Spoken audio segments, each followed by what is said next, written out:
Les choix de France Info à présent avec Jean Lémarie. La Tunisie, l'Égypte, la Libye, l'histoire continue à s'écrire dans ces pays qui ont renversé leurs dirigeants. De nouvelles figures politiques apparaissent ou réapparaissent et la question de l'islam se pose elle aussi. Bonjour Tariq Ramadan. Bonjour. Invité des choix de France Info ce matin, professeur d'études islamiques à l'université d'Oxford. Vous présidez également l'European Muslim Network qui réunit des intellectuels musulmans en Europe. Et vous venez de publier cette semaine l'islam et le réveil arabe aux presses du Châtelet. Est-ce que l'islam a joué un rôle dans ces mouvements, dans les pays que je viens de citer ? Écoutez, non, pas au départ directement. Ce qu'il faut savoir, c'est que quand on a parlé des mouvements de l'islam politique, de l'islamisme, ils n'étaient absolument pas impliqués dans le départ de ces mouvements-là. C'est plutôt des jeunes, des blogueurs qui ont réussi à mobiliser la population. Donc tout ça en amont s'est fait sans aucune référence autre que l'opposition au dictateur, à la corruption. Et puis surtout, pas de discours contre les États-Unis ou contre l'Europe. C'était contre Moubarak, contre Ben Ali, contre le dictateur. Et puis, par la suite, ce sont des sociétés majoritairement musulmanes, se sont greffées des considérations. Quel est le projet? Maintenant qu'on s'est libéré du dictateur, qu'est-ce qu'il faut pour que la société majoritairement musulmane, mais avec des coptes, mais avec des athées, mais avec des agnostiques, réussisse à être fidèle à sa tradition, mais en phase avec l'époque moderne? C'est exactement les questions du jour. Qu'est-ce que c'est être fidèle à sa tradition?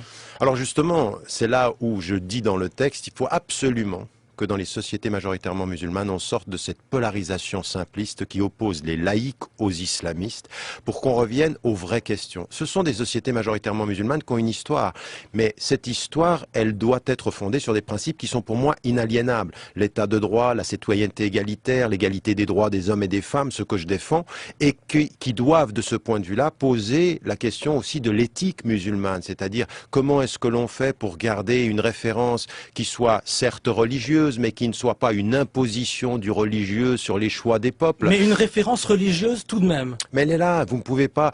Olivier Roy avait raison de dire, au moment où j'étais contre lui... Spécialiste de l'islam. Exactement, il disait on en a fini avec l'islam politique, j'étais pas contre lui, la preuve c'est que nous n'en avons pas fini, mais il disait nous n'en avons pas fini avec l'islam. Il faut qu'on entende en Occident quand le peuple tunisien va voter pour Ennahda, c'est-à-dire contre Ben Ali, le système dictatorial de plusieurs décennies, mais avec un nouveau parti, ils sont en train de chercher une alternative. Est-ce que ça veut dire que tout est dit, qu'on a un parti islamiste qui va être fermé? Prenez l'exemple de la Turquie. Il y a quelques années, on disait la Turquie est islamiste, ça ne va pas marcher. Avec l'AKP de M. Exactement. Erdogan. Vous avez des évolutions qui doivent aller vers la démocratie. Donc aujourd'hui, la thèse fondamentale qui est pour moi celle de l'optimisme, c'est que rien ne s'oppose dans une société majoritairement musulmane à aller vers plus de pluralisme, plus d'ouverture démocratique et l'égalité entre les femmes et les hommes. Il faut qu'on l'entende en Occident et qu'on ne se dise pas que nos références à nous doivent s'imposer à ces sociétés. Mais regardons les choses plus précisément. Tariq Ramadan, quelle est cette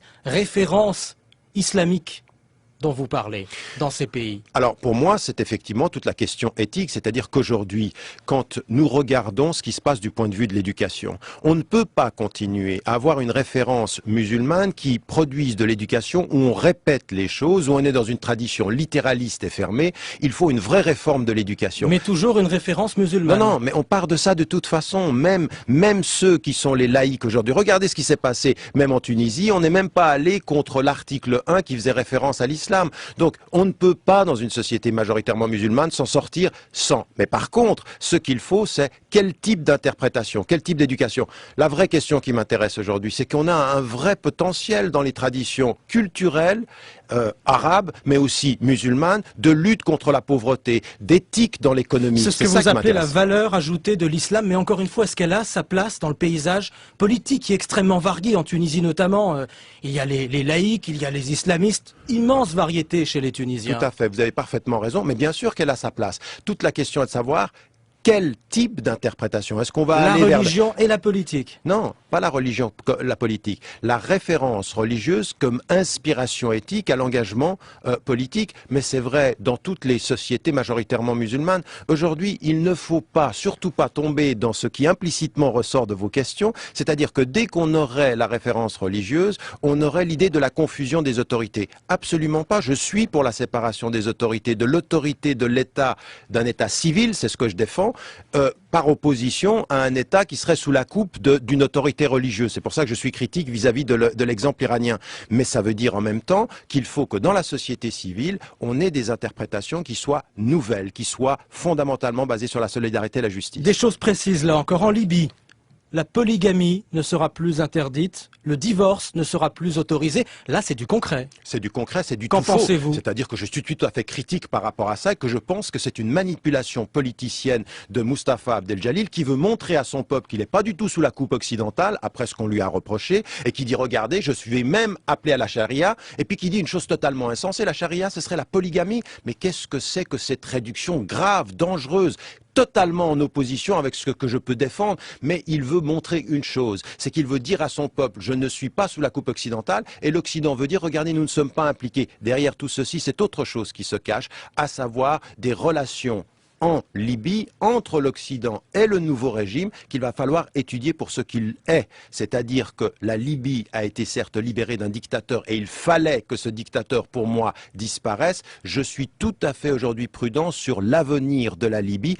et des relations économique, parce que ce qu'on nous annonce, c'est de nouveaux contrats avec la France, avec les États-Unis, et qui sont de ce point de vue-là à analyser derrière les discours, qui sont des discours que je refuse et auxquels je m'oppose. Mais si l'Europe, en faisant ses propres révolutions, s'est affranchie de la référence religieuse, j'y reviens, pourquoi est-ce que les pays qu'on évoque aujourd'hui ne pourraient pas agir de la même façon? Mais toute la question est de savoir quel est le type de référence que en vous laissant avez... la religion à la sphère privée, et elle a toute sa place. Mais elle est là. De toute façon, vous ne pouvez pas comparer l'histoire européenne avec l'histoire des sociétés musulmanes. Pourquoi? Parce que après 60 ans de laïcité en Turquie, le peuple vous dit nous restons musulmans. Mais ce qu'ils vous disent en même temps et que vous devez entendre, ça n'est pas parce que nous restons musulmans que nous ne savons pas être démocrates et ouverts. Le jour où en Occident on aura compris ceci, on fera peut-être la conclusion de Juppé qui a été de dire nous nous sommes trompés. Dans votre livre, Tariq Ramadan, vous parlez aussi du regard occidental sur ces événements et sur l'islam,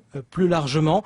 En France, on a évidemment beaucoup parlé, il y a quelques jours, de l'attaque contre les locaux de Charlie Hebdo, cet incendie qui a ravagé la rédaction.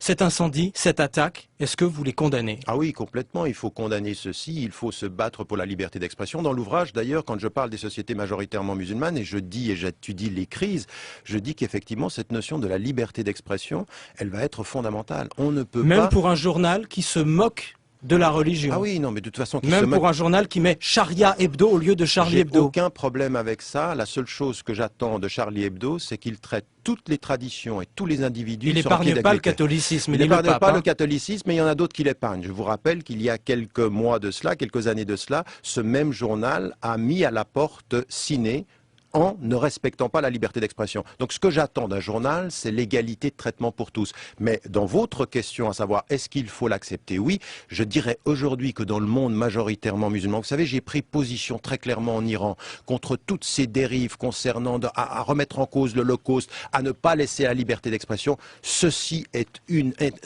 un des défis majeurs des sociétés majoritairement musulmanes, la liberté d'expression, le respect des individus, juifs, musulmans, chrétiens, athées et agnostiques de la même façon. Je vois la une du journal La Vie ce matin. Journal chrétien, rire de Dieu, c'est la une. On peut rire de Dieu?